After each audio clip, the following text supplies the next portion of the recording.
Hello again, friend. I'm Eric Miller. Let me ask you a question. What is something that you've thought about right now? You could think about that you have instant energy when you think about it. It makes you happy. You have this little tingling sensation when you think about it because you love to do fill in the blank.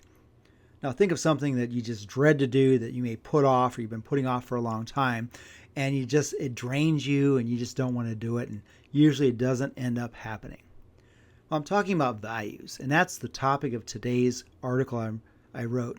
Values and opinions are two different things, and they kind of get intermingled, but yet there's a big difference.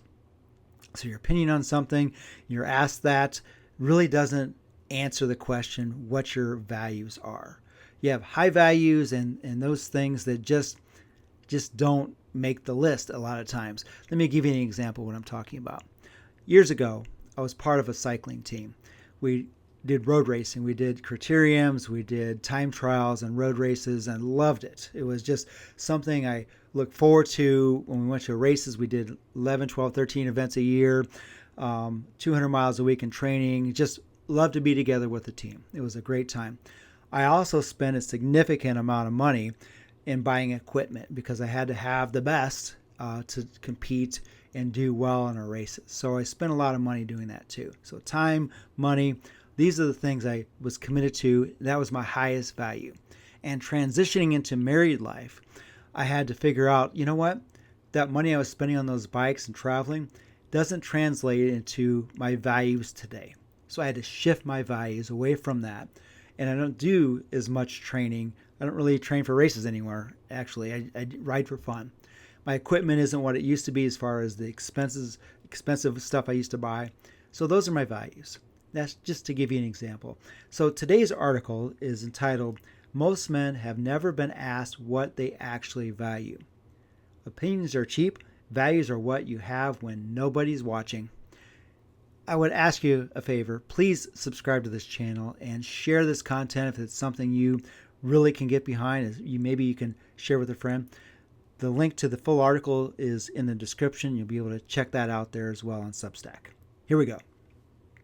Ask a man what he thinks about something, politics, sports, the latest scandal, the latest podcast, and he'll tell you all about it in about an hour.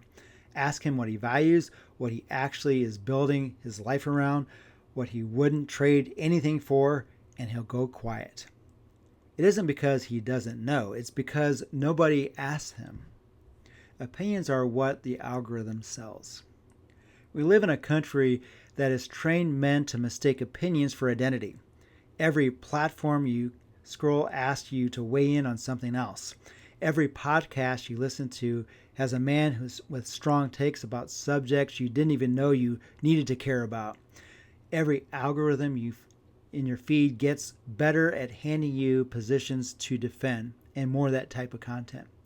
By the time you're 30, you have a vast collection of opinions about foreign policy, about lifting weights, about what makes a real friend, about what other men should do with their lives. The opinions arrive faster than you can examine them, and you defend them online and at the bar, at family events, and like the man who knows what he believes. The problem is that opinions and values aren't the same thing. Opinions are what you have when someone asks. Values are what you have when nobody is asking you. What a value actually is. A value is a commitment that costs you something, and that's the test. If you say you value honesty, but you only tell the truth when it's convenient, honesty isn't really a value. It's a preference. If you say you value family, but you aren't there for your family, your sister, your kids, family isn't really a value either. It's a poster on your wall. If you say you value courage, but you've never said the hard thing in a room that might cost you something, it's something you admire from a distance, but it's not something you live. Values aren't what you say. Values are what you do when there's friction. Values show up in the specific repeated choices that mostly go unnoticed. Most men have never been asked to look at the differences between what they say they value and what they actually value. The two lists are different, and they're always different. why the manosphere skips this step. If you wanted to sell something to a man, the last thing you want him to do is to sit down and figure out what he actually values. A man who knows what he values is a hard sell. He has a filter. He has a frame. He can hear and offer and ask, does this really fit with my life? Does this serve what I'm building? Does this cost me something I'm unwilling to lose? The men selling masculinity online don't want you to do the math. So they hand you a pre-built value system one day at a time. Money, power, status, dominance, women, how to get those women. They market you as this is masculinity, but it's actually a set of values that just happens to be very profitable for them when you adopt those values that they say you should have. If you don't know what you value, someone else will gladly tell you, and they're running a business on it. Here's 3 questions I ask people that I think I want to share with you that will give you some good insights about your values and how to develop them. 3 questions I ask men when I want to find out what they actually value instead of what they say they value. They're uncomfortable, and that's really the point in this. The first one, where are you spending your time, your money, your attention this week? Not what you say is important. What does the bank statement and the calendar and the screen time report says what's important? You may say you value your kids and spend 9 hours a day on screens. You may say you value your health and not have moved your body in a month. The receipts don't lie. Number 2, what are you willing to be uncomfortable for? Comfort is the enemy of values. The things you're unwilling to lose any comfort for aren't values. The things you choose discomfort for repeatedly against your own short-term interests are your values, whether you can articulate them or not. When I mentioned earlier about spending time with people outside of the cycling world, that time was taken away. My relationships, my personal relationships, the money I could have been spending on my house, making repairs. I valued cycling more. And that was my highest value. It was okay for then. And by the way, I'm not trying to beat up on you if you have a specific value. So don't look at it that way, I hope. I hope you're not looking at it that way, that I'm criticizing any choices that may pop into your head that you have. They're not bad. The values are what they are, and they're getting you through a point in your life, a season in your life, that these values are what's helping you to cope possibly, or to get to the next level if you want to look at it that way. So please don't take this as personal, that I'm not trying to beat up on you if you perceive a value you may have been criticized on from someone else before. I'm not doing that here for you, my friend. All right, so comfort is the enemy of value. So I mentioned that already. So number 3, what would you do if nobody was watching? Strip out the audience, strip out the social rewards, strip out the version of you that performs for the room. Who are you when there's no one to perform for? That man is your value system in human form. What happens when you know? A man who knows what he values walks differently, not bigger.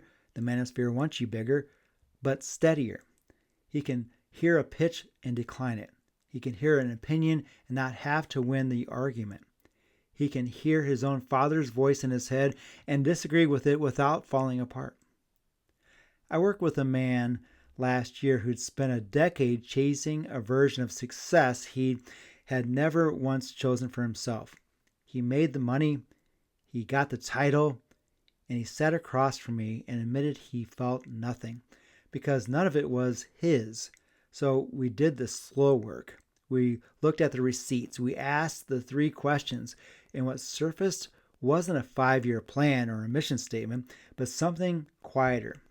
He valued being a man his kids could find, being present, being reachable, not performing, fatherhood just there. Not performing fatherhood just there. Okay. Once he could name that, the rest got simple. He turned down the promotion that would have taken him on the road. He started coming home for dinner. Nothing about his life looked impressive from the outside, but for the first time, it was his own life. He can also have hard conversations because he knows what he's willing to risk for. He can keep a friendship through real disagreements because he knows what he's loyal to underneath the disagreements. He can sit with grief, with anger, with confusion because he has a center the chaos can't reach. That's not a self-help promise. That's what I've watched happen to actual men slowly over the years. Start smaller than you think. Don't try to figure out all your values at once. Pick one thing. Look at the receipts. Ask yourself 3 questions about that one thing. See what's actually true. Then ask whether you want it to keep it being true. That's the work. It's not glamorous. It isn't loud. It's no alpha that an alpha male influencer is going to make a video about either. But it will eventually make you the kind of man who can't be bought. And that's the rarest kind of man we can find out there right now. It's a quick commentary and then I'll wrap this up.